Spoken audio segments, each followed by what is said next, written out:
Greetings and salutations, loyal viewers of this channel. My name is Sean, and today we have an absolutely horrible story that is indicative of how crazy some people have gotten during this election season, and that is the election night murder by a woman of her father, apparently over political reasons, over the evil orange man winning, and honestly, I find this to be really disgusting and really terrible, and I wouldn't cover this story unless it was absolutely clear what the motivation is, and as of right now, what has transpired, what has been released, it seems like, unfortunately, this is the case. Now, we're going to get into this, but before we do, I want to thank everybody who supports this channel via actualjusticewarrior.com/join. Give me the money. Give me the money.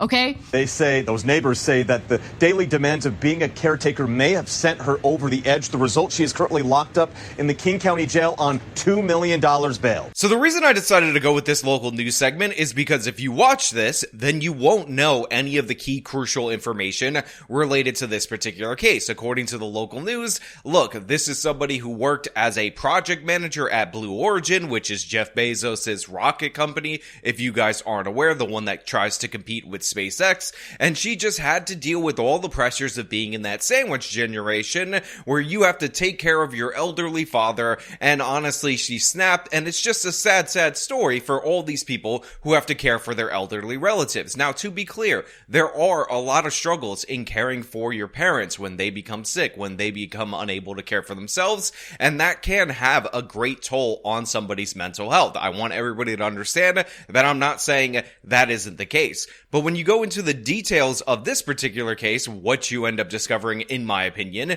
is that intro is complete and utter crap. It's nonsense, and I will explain why, but let us first hear from the local news and their interpretation of these events. According to court papers, the first signs of trouble in this case happened when neighbors heard smashing glass.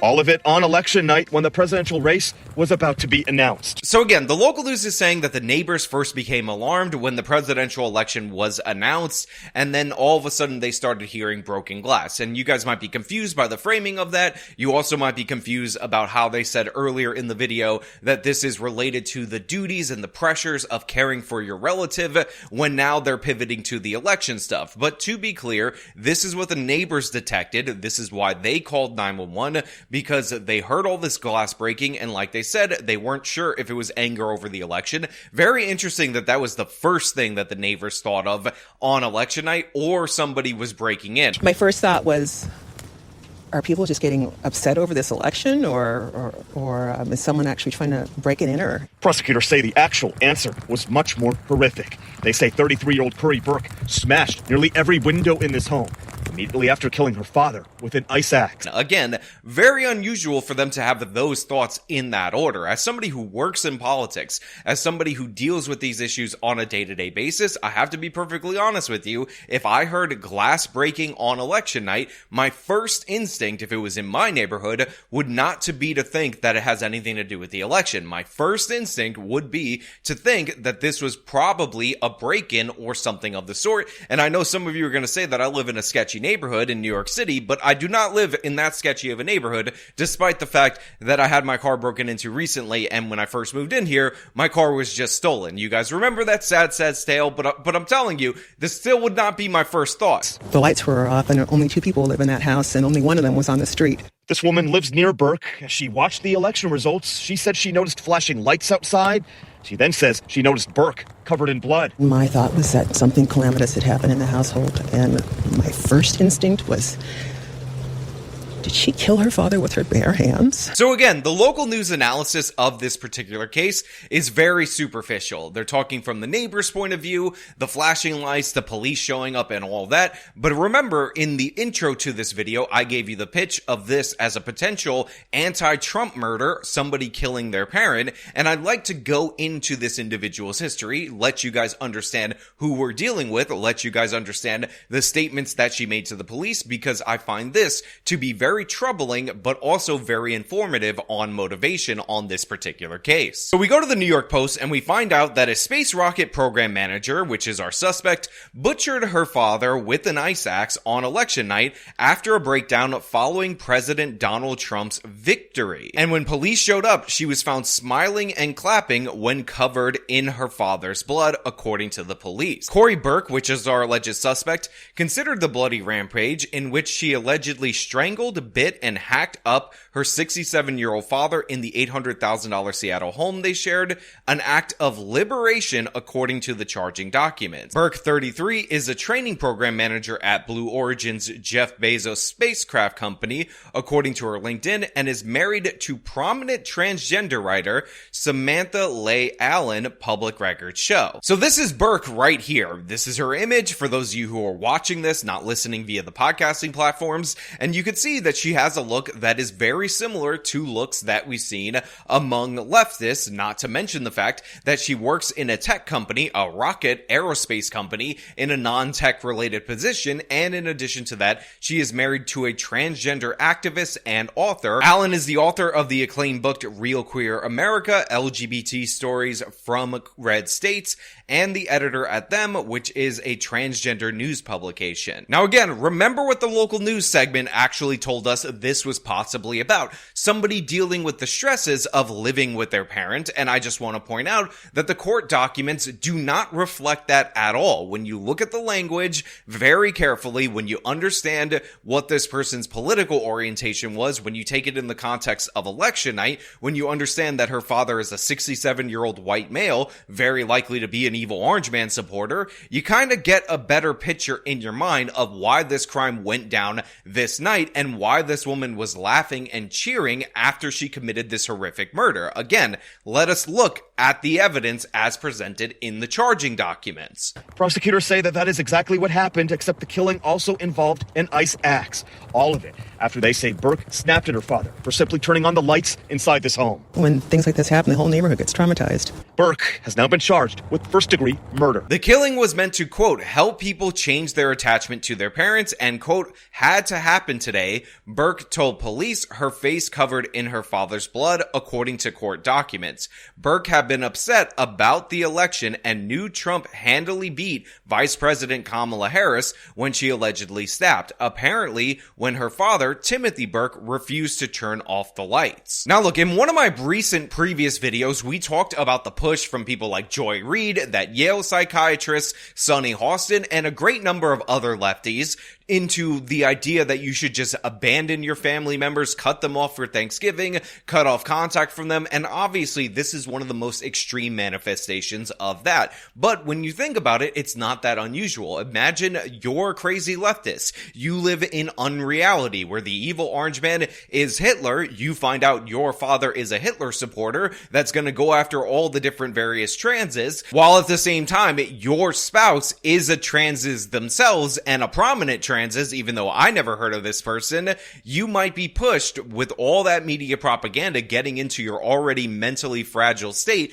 into something crazy like this. And of course, the attack was incredibly vicious. Again, we go to the Post article. She then went upstairs and grabbed an ice pickaxe, tripped her father, choked and bit him on the floor, and struck him repeatedly with the blunt and sharp end of the tool, according to police. Burke sat down next to her father and watched him die, then smashed all the windows in the house, which she described as an act of liberation. Again, that leftist language being used repeatedly, according to the police. When cops arrived, they found Burke clapping because she was happy. Burke told police that she had a strained relationship with her father without strong quote-unquote boundaries, and that had left her feeling, quote, hyper-focused and disorganized. Now, she later described the dispute with her father over lights, eventually whispering, quote, I killed him to one officer, according to the charging documents. Now, she's being held on first-degree murder charges on $2 million bail. Again, this is just sad and depressing nonsense. There's another story that maybe I'll cover on this channel as well,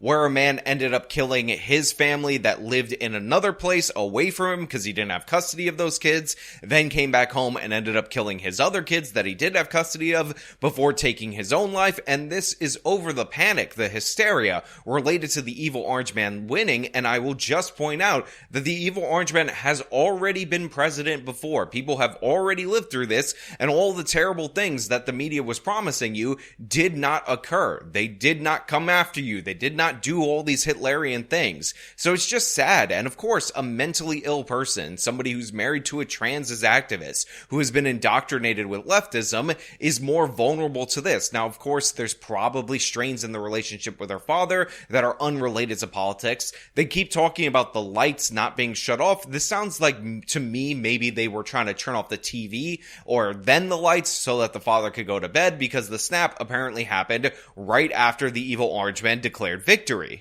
And a check of criminal and court records show Burke has never faced serious trouble with the law before. Her father, by the way, was 67 years old. But what I really want you guys to think about in this particular story, and of course, the less dramatic version of this, where you cut off your family members from Thanksgiving or whatever that these other lefties are pushing, is the cult-like mindset. And again, that this is also over politics. Politics was never supposed to replace religion in our society. It was never supposed to be this divisive among family members along personal lines. You can have your political beliefs. You can have people that disagree with you around you. But the idea that you're going to result to murders over a regular, ordinary election, to me, is crazy. It's madness. And it just goes to show you how wild our politics have gotten. So everybody needs to take a step back, especially if you're on the left. Stop freaking out. Stop panicking. Remember that Trump was president from 2017 to 2021. All the crazy chaos that you're imagining did not happen during that period of time.